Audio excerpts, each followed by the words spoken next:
Rosana Huber es una antropóloga argentina, doctorada en la Universidad Johns Hopkins de Estados Unidos.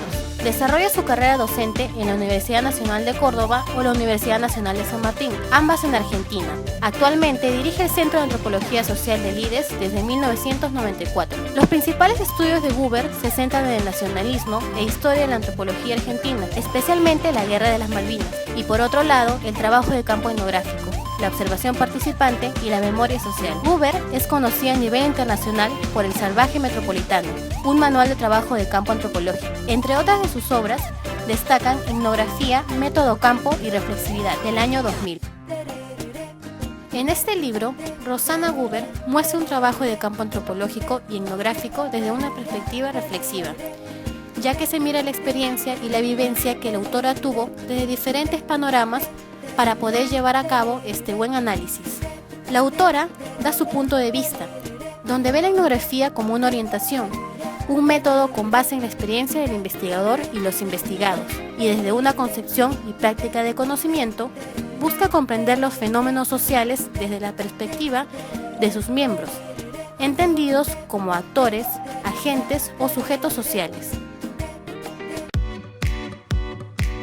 En el primer capítulo, hace un recuento del trabajo de campo etnográfico, donde la tradición antropológica británica y norteamericana dominaron el modelo de la práctica etnográfica de las ciencias sociales durante el siglo XIX. Bronislaw Malinowski y Franz Boas surgen como representantes, fundadores del trabajo de campo en Gran Bretaña y Estados Unidos respectivamente. Para Boas, había necesidad de realizar un trabajo intensivo y en profundidad con pocas comunidades, recolectando artefactos y registrando textos, haciendo uso de informantes clave como algún indígena lenguaraz. Malinowski, desde su perspectiva funcionalista y holística, desarrolló lo que se conoce hoy en día como observación participante, al sorprenderle el inicio de la Primera Guerra Mundial mientras realizaba estudios de parentesco en Australia y Melanesia. Evidencia la diferencia entre describir y explicar en su obra emblema Los Argonautas del Pacífico. Los aportes de Malinowski son: el estudio de la lengua como clave para entrar en la mentalidad indígena, la presencia directa del investigador como la única fuente confiable de datos, consolidó el trabajo de campo al transformarla en experiencia distintiva y totalizadora de los antropólogos. Desde los tiempos de Boas, la recolección de datos se hacía sin intermediarios, de modo que la premisa de Malinowski no era una gran novedad en los Estados Unidos. Margaret Mead critica este método de recolección y practicó el trabajo de campo intensivo y cara a cara al estilo malinowskiano. El Departamento de Sociología de la Universidad de Chicago con la Escuela de Antropología de Chicago y Harvard recurrieron a esta metodología. Los sociólogos centraban sus estudios en grupos marginados, como pandillas, delincuentes, prostitutas, homosexuales, drogadictos, minorías étnicas, entre otros. Mientras que los antropólogos hicieron un seguimiento de los migrantes del campo a la ciudad en México y Puerto Rico. Tanto los especialistas en estudios de comunidad y sociología urbana transformaron los métodos nacidos del estudio de poblaciones pequeñas para aplicarlos a sociedades estratificadas de millones de habitantes. Ante esto surge un debate en torno a las ventajas y limitaciones de hacer etnografía en la propia sociedad. Se crean dos bandos, los externalistas y los nativistas. Para los externalistas, los antropólogos deben observar en contextos exóticos, ya que promueve la curiosidad y percepción, el conocimiento científico neutral y desprejuiciado. Los nativistas auspiciaban la investigación en la propia sociedad, argumentando que una cosa es conocer la cultura y otra es haberlo vivido. El shock cultural es innecesario, y el antropólogo nativo no tiene obstáculos para acceder a la comunidad, como por ejemplo aprender una lengua indígena. A pesar de su oposición, ambas posturas coinciden en que la capacidad de los antropólogos extranjeros y nativos para reconocer lógicas y categorías locales consistía en asegurar el acceso no mediado al mundo social, es decir, mediante la propia experiencia.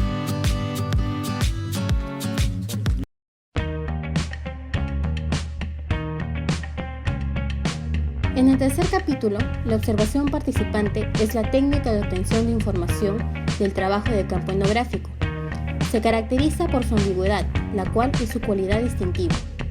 Su objetivo es detectar las situaciones en que se expresan y generan los universos culturales y sociales.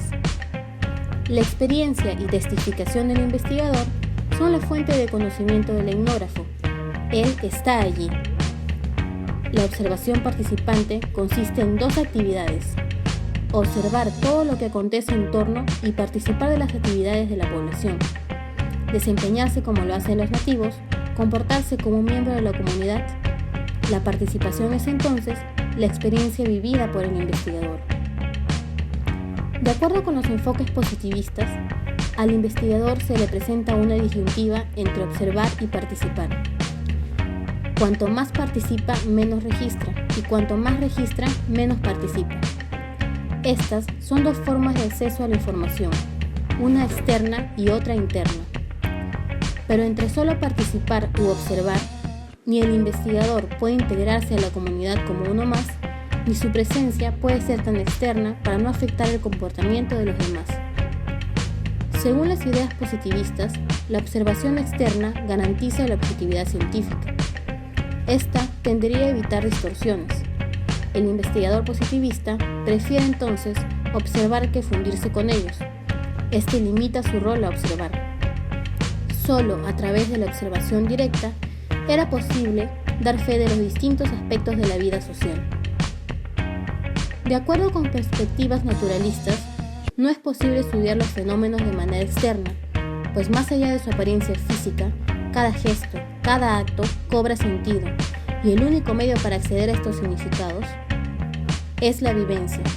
La cultura se aprende viviéndola. El investigador solo comprende desde el interior de la comunidad que estudia. A esto le llaman participación observante. Se cree que la presencia del investigador como mero observador tiene un grado menor de aceptación, tanto por su parte como por parte de los informantes. La presencia del investigador difícilmente puede ser neutral. En sí, la observación requiere algún grado de participación. El investigador desempeña un rol y esto influye tanto en la conducta de los informantes como en el del investigador. La participación exige comportarse según las pautas de los nativos. Supone desempeñar ciertos roles locales. El investigador se integra a una lógica que no es la propia. Él intenta apropiarse de los códigos locales. Esta participación puede o no abrir las puertas a una interacción más íntima con la comunidad. A veces es imposible estudiar un grupo sin formar parte de él. Si el investigador no es aceptado después de exponer sus propósitos, debe optar por mimetizarse y adoptar el rol de participante pleno. El participante pleno es el que oculta su rol de antropólogo, y esto es riesgoso porque de ser descubierto tendría que abandonar el campo. En cambio, el observador puro se niega a adoptar otro rol que no sea el propio. Que el investigador pueda participar no solo depende de él, también depende de los informantes, de los pobladores, y que éste pueda participar muestra el éxito de inserción y formas de conocimiento posibles. En el capítulo 4, por medio de la entrevista, el investigador obtiene información interrogando a otra persona. Hay entrevistas dirigidas, con un cuestionario semiestructurado, y entrevistas informales o no directivas. Este tipo de entrevistas, sin un cuestionario establecido, favorece la espontaneidad de los informantes. El objetivo es dejar fluir.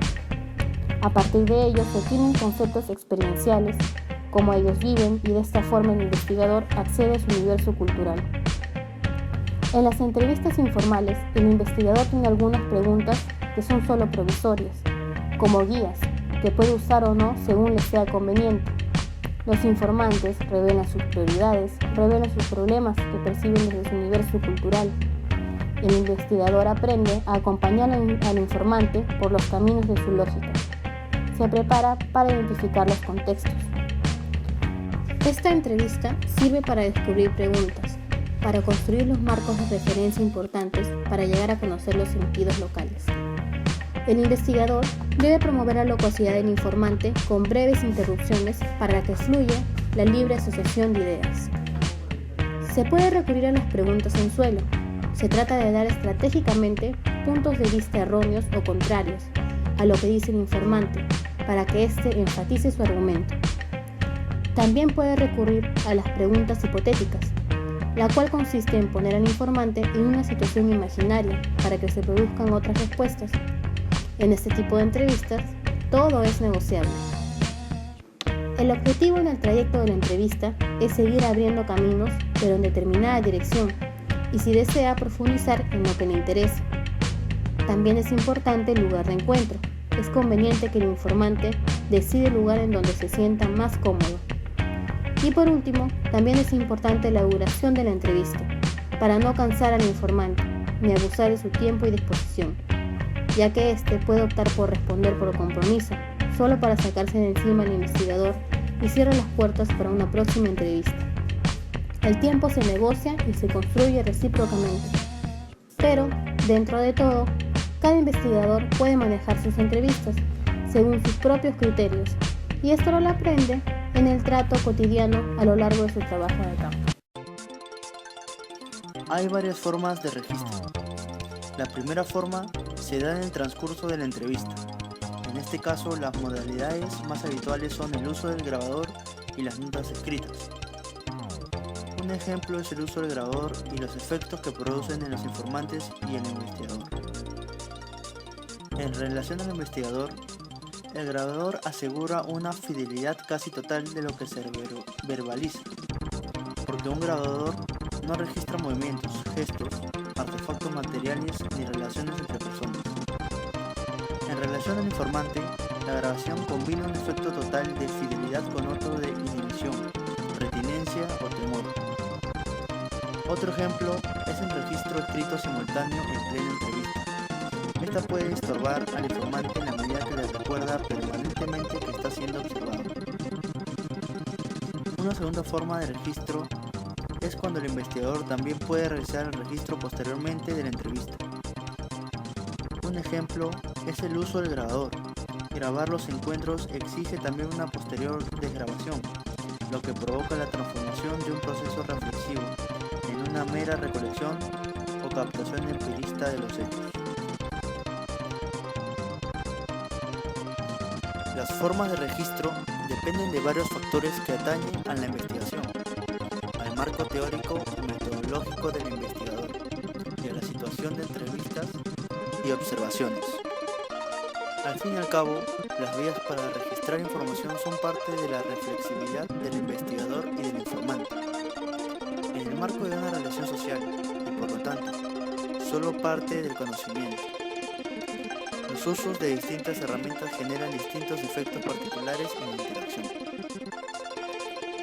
Al implicar todo un proceso de registro de información, esto implica la reunión de datos que, en una unidad descriptiva y explicativa, son uno de los objetivos del investigador.